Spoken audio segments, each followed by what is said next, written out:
और चलिए बात करेंगे मध्य प्रदेश की सियासत से जुड़ी हुई इस वक्त की बड़ी खबर आपको बता दें। मध्य प्रदेश की सियासत से जुड़ी बड़ी खबर, बड़ी खबर आपको बता दें एक बार फिर। मध्य प्रदेश की सियासत से जुड़ी हुई बड़ी खबर INS 24/7 के माध्यम से हम आपको बताने जा रहे हैं, जहां हर मामले में चुनावी खबरों के विश्लेषण के मामले में लगातार INS 24/7 सटीक खबरें बताता रहा है। और इस वक्त आपको बता दें मध्य प्रदेश की सियासत से जुड़ी हुई इस वक्त की अहम खबर, जब समय समय पर INS 24/7 ने उन खबरों पर को बताया है और उस पर मोहर भी लगी है।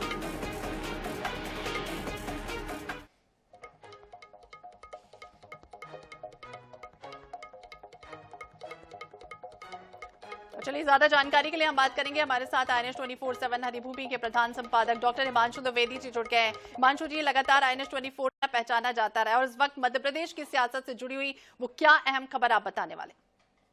देखिए, आज मध्य प्रदेश के लिहाज से सबसे महत्वपूर्ण जो घटनाक्रम है वो भारतीय राष्ट्रीय कांग्रेस के संदर्भ में है।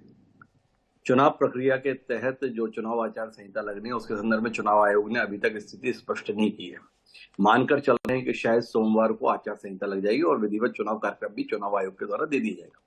लेकिन ऐसा पहली बार है जब दोनों राजनीतिक दल अर्थात भारतीय जनता पार्टी और भारतीय राष्ट्रीय कांग्रेस चुनाव कार्यक्रम की प्रतीक्षा किए बगैर प्रत्याशी चयन प्रक्रिया को अंजाम देने में जुटे हैं। भारतीय जनता पार्टी कांग्रेस के मुकाबले इसमें मीलों आगे रही है। मध्य प्रदेश और छत्तीसगढ़ दोनों ही जगह पर भारतीय जनता पार्टी अपनी 2 और 1 सूची जारी कर चुके हैं। मध्य प्रदेश में प्रत्याशियों की 2 सूची विधिवत रूप से जारी हुई और 1 सिंगल नाम जारी हुआ अमरवाड़ा सीट के संदर्भ में, तो उसे आप 3 सूची के तौर पर देख सकते हैं। वही छत्तीसगढ़ के संदर्भ में 1 सूची 21 प्रत्याशियों की जारी हो चुकी है। दूसरी सूची की पूरा प्रदेश बेसब्री से प्रतीक्षा कर रहा है और राजस्थान के संदर्भ में भी वह प्रतीक्षा उसी प्रकार से की जा रही है। 1 तारीख को बैठक में जो भी नाम तय हुए उन्हें भारतीय जनता पार्टी अपने समीकरण और सहूलियत के हिसाब से कब जारी करेगी ये देखने वाला है। लेकिन हम आज जो बात कर रहे हैं वो मध्य प्रदेश की सियासत के संदर्भ में कर रहे हैं और भारतीय राष्ट्रीय कांग्रेस के संदर्भ में कर रहे हैं। भारतीय राष्ट्रीय कांग्रेस अपनी टिकट वितरण प्रक्रिया को आज से शुरू करने जा रही है। मल्लिकार्जुन खड़गे जब अध्यक्ष बने उसके बाद उन्होंने नई चुनाव समिति गठित की है और केंद्रीय चुनाव समिति जो गठित की है उसकी पहली बैठक आज शाम 4 बजे दिल्ली में होने जा रही है। पर केंद्रीय चुनाव समिति की जो ये बैठक हो रही है ये 5 राज्यों के संदर्भ में विचार नहीं करेगी। चुनाव 3 हिंदी भाषी क्षेत्रों में है, राजस्थान में है, मध्य प्रदेश में है और छत्तीसगढ़ में है। लेकिन महत्वपूर्ण बात यह है कि आज जो केंद्रीय चुनाव समिति की बैठक होगी उस बैठक में केवल और केवल मध्य प्रदेश के संदर्भ में प्रत्याशियों के संदर्भ में विचार किया जाएगा। छत्तीसगढ़ और राजस्थान को इस चुनाव प्रक्रिया के अंतर्गत जो चयन प्रक्रिया है उसका हिस्सा आज नहीं बनाएगा। तो ये सबसे महत्वपूर्ण बात है कि केंद्रीय चुनाव समिति की बैठक जरूर है भारतीय राष्ट्रीय कांग्रेस की, लेकिन उसमें बात जो होनी है वो केवल और केवल मध्य प्रदेश के संदर्भ में होनी है। जी शिवराज जी। सर, आपने जिस तरह से कहा हिमांशु जी ने कि प्रत्याशी चयन प्रक्रिया को लेकर मंथन चलना है और ये भी आपने जिक्र किया कि मध्य प्रदेश की तो चर्चा हो रही है लेकिन छत्तीसगढ़ और राजस्थान की चर्चा नहीं होनी। लेकिन अगर हम स्क्रीनिंग कमेटी को देखें और अभी हाल ही में जिस तरह से बैठक हुई और अब जिन लोगों को बुलाया गया है, TS सिंहदेव को भी बुलाया गया है, मुख्यमंत्री को, तो उस बाबत चर्चा क्यों नहीं होने वाली, ये भी जानकारी हमारे दर्शकों को। देखिए, छत्तीसगढ़ के उप मुख्यमंत्री TS सिंहदेव इसलिए उन्हें चर्चा के लिए नहीं बुलाया गया है। वह केंद्रीय चुनाव समिति जो गठित हुई है 16 सदस्यीय या 17 सदस्यीय, उसका एक चेहरा TS सिंहदेव भी है, इसलिए वह उस बैठक में शामिल होने के लिए दिल्ली पहुंचे। लेकिन जो टिकट चयन की प्रक्रिया है उसके तहत छत्तीसगढ़ में अजय माकन की अध्यक्षता में जो स्क्रीनिंग कमेटी है उसने अभी तक अपना काम कंप्लीट नहीं किया है। यहां तक कि जो प्रदेश की चुनाव समिति है छत्तीसगढ़ की, वह भी अपना काम अंतिम रूप से कंप्लीट नहीं कर पाई है। इसलिए अभी केंद्रीय चुनाव समिति की बैठक छत्तीसगढ़ के सिलसिले में नहीं हो रही है। लेकिन कमलनाथ जिस मध्य प्रदेश के अध्यक्ष हैं संगठन के, वहां पर स्क्रीनिंग कमेटी ने अपना काम कर दिया है।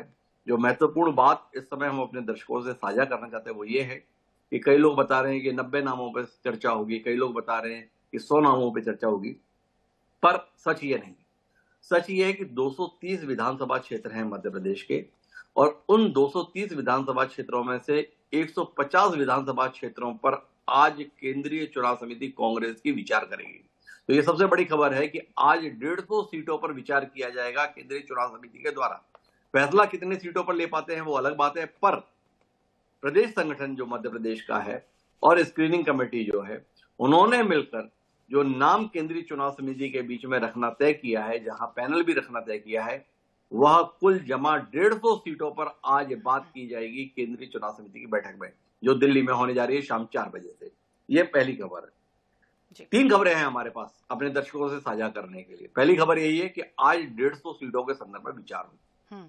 दूसरी जो महत्वपूर्ण खबर है वो ये है कि इस प्रकार की चर्चा चली हुई है कि 30 विधायकों के टिकट काटे जा रहे हैं, 40 विधायकों के संदर्भ में खतरे की स्थितियां हैं, 2 दर्जन विधायक तो हर हाल काटे जाएंगे।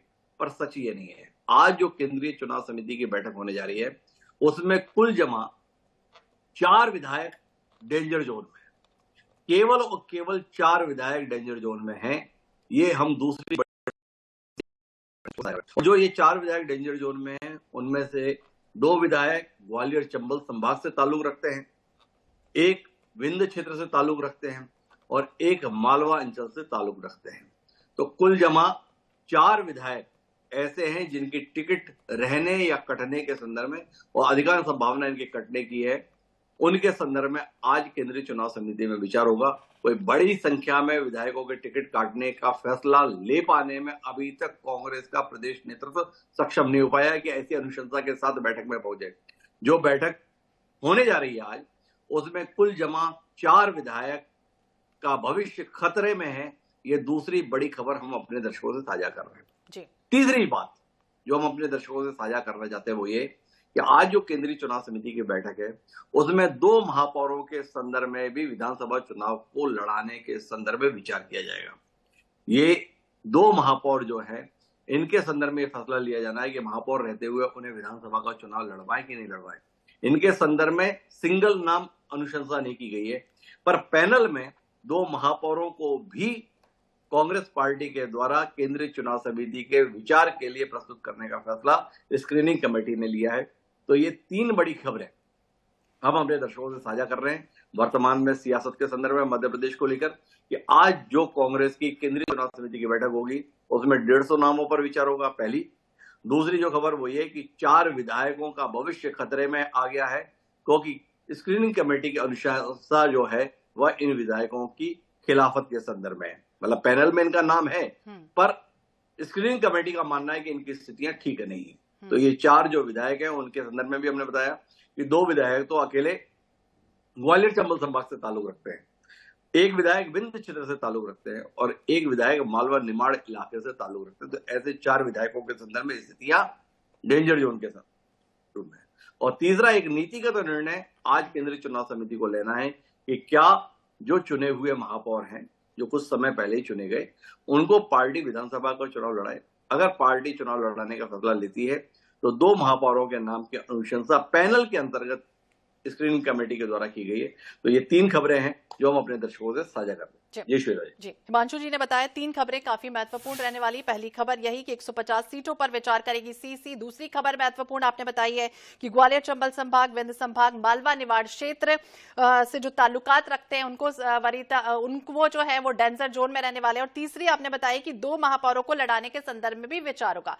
ये भी आपसे समझना चाहेंगे, जो 2 महापौरों को विचार किया जा रहा है, पैनल में शामिल किया जा रहा है, उसकी कोई खास वजह? कुल मिलाकर शहरी क्षेत्र जो हैं वो भारतीय जनता पार्टी के लिए ज्यादा मुफीद माने जाते हैं। श्वेता जी, आप इंदौर की बात करें, ग्वालियर की बात करें, आप सतना रीवा की बात करें या जबलपुर की बात करें, तो इन्हें भाजपा के गढ़ के तौर पर हम लंबे अरसे से देखते आ रहे हैं। या सागर की बात करें, पर जब पिछले दिनों नगरीय निकाय चुनाव हुए तो एक अप्रत्याशित परिणाम हमें देखने को मिला था, जिसमें कांग्रेस पार्टी ने नगरीय निकायों में ठीक ठाक प्रदर्शन किया और कुछ जगहों पर तो महापौर के पद पर भी कांग्रेस के प्रत्याशी जीतने में कामयाब रहे। जबलपुर या ग्वालियर उसी प्रकार के क्षेत्र हैं। तो अब चूंकि वो महापौर जीते हुए, वो शहरी क्षेत्र से जीते हुए हैं, तो भारतीय राष्ट्रीय कांग्रेस इस बात पर विचार कर रही है कि अगर इन नेताओं की इतनी लोकप्रियता है तो क्यों ना इन्हें विधानसभा का चुनाव लड़वा दें। पर इसके दोनों पहलू होते हैं कि जब एक ही व्यक्ति को 2-2 टिकट दिए जाते हैं तो बाकी कार्यकर्ताओं में असंतोष आ जाता है, बाकी नेताओं में असंतोष आ जाता है। तो इसे कोई बहुत अच्छी निगाह से नहीं देखा जाता। आज जब एक टिकट के लिए मारामारी है, तब एक व्यक्ति 2 या 3 जगह से चुनाव लड़ने का अधिकार पा ले तो उससे कार्यकर्ताओं में निराशा आती है। तो इसलिए पार्टी असमंजस में है। तो बेहतर यह माना गया कि इसको सीधे केंद्रीय चुनाव समिति के पल्ले छोड़ दिया जाए और वो फैसला ले कि महापौर को लड़वाना है या नहीं लड़वाना है। तो इसलिए यहाँ पे पैनल प्रस्तावित किया है। कोई भी महापौर का सिंगल नाम की अनुशंसा नहीं की गई है। एक नीतिगत निर्णय पहले ये लेना है कि महापौर को लड़वाएं कि नहीं लड़वाएं, और अगर लड़वाएं तो क्या ये महापौर पैनल में जो दूसरे नाम है उनसे बेहतर है तो ही लड़वाने का फैसला होगा, अन्यथा महापौर को नहीं लड़वाया जाएगा। पर ऐसा निर्णय प्रदेश स्तर पर नहीं लिया जा सका कि हमें महापौरों को चुनाव नहीं लड़वाना है, तो इसके चलते आज जो विचार होगा उसमें 2 महापौरों के नाम पर विचार होगा। पहले नीतिगत निर्णय लिया जाएगा और उसमें अगर नीतिगत निर्णय महापौरों को चुनाव लड़ाने के विकल्प पर विचार करने का हुआ तो 2 महापौरों के नाम पर विचार किया जाएगा। बिल्कुल, तो नीतिगत निर्णय लिया जाएगा। यानी 2 महापौरों को लड़ाने के संदर्भ में विचार विमर्श लगातार किया जा रहा है। ये भी आपसे समझना चाहेंगे क्योंकि कांग्रेस की सूची का लंबे समय से सबको इंतजार है और स्क्रीनिंग कमेटी की अभी हाल ही में बैठक भी हुई थी। इसमें कई ऐसे दावेदार जो अच्छा परफॉर्मेंस नहीं कर, तो ऐसे में अब क्या, आपने जिस तरह से ये भी कहा कि 150 सीटों पर नामों पर बंधन है, तो वो क्या मोहर लग सकती है उन सीटों पर? ठीक है, अब ये तो सीसी फैसला लेगी कितने नामों पे, क्योंकि यहाँ पे सिंगल नाम की अनुशंसा तो है नहीं। जो नाम भेजे गए हैं वो नाम इस तरीके से भेजे गए हैं कि कहीं पर 2 नाम है, कहीं पर 3 नाम है, तो इसलिए कितनों पर एक राय बनते हैं, कितनों पर आगे विचार करने का फैसला करते हैं, इस पर निर्भर करता है। तो पहला बात तो यही है कि कितने नाम फाइनल करती है, कितनी लंबी है बैठक चलती है, 150 नाम एक बड़ी संख्या होती है। और दूसरी महत्वपूर्ण बात है कि नाम तय भी हो जाते हैं तो उसके बाद इनका ऐलान कब किया जाता है। क्या पितृपक्ष के खत्म होने का इंतजार किया जाएगा या सूची को तुरंत जारी कर दिया जाएगा? तो दोनों बातें महत्वपूर्ण है। हमारे पास जैसी ये जानकारी आएगी तो उसे हम अपने दर्शकों से साझा करेंगे। अभी हमारे पास दर्शकों से साझा करने लायक जो जानकारी थी महत्वपूर्ण, वो हमने अभी आपके बीच में साझा की। बिल्कुल, तो 3 महत्वपूर्ण जानकारी डॉक्टर हिमांशु द्विवेदी जी ने दी है। बहुत बहुत शुक्रिया हिमांशु जी, बातचीत करने के लिए, इतनी अच्छी जानकारी देने के लिए। तो मध्य प्रदेश की सियासत से जुड़ी हुई इस वक्त की बड़ी खबर आपको बता दें, जहां खतरे में आ सकती है 4 विधायकों का भविष्य खतरे में आ सकता है। महापौरों को टिकट देने को लेकर चर्चा है। वहीं 230 में से 150 सीटों पर विचार करेगी सीसी।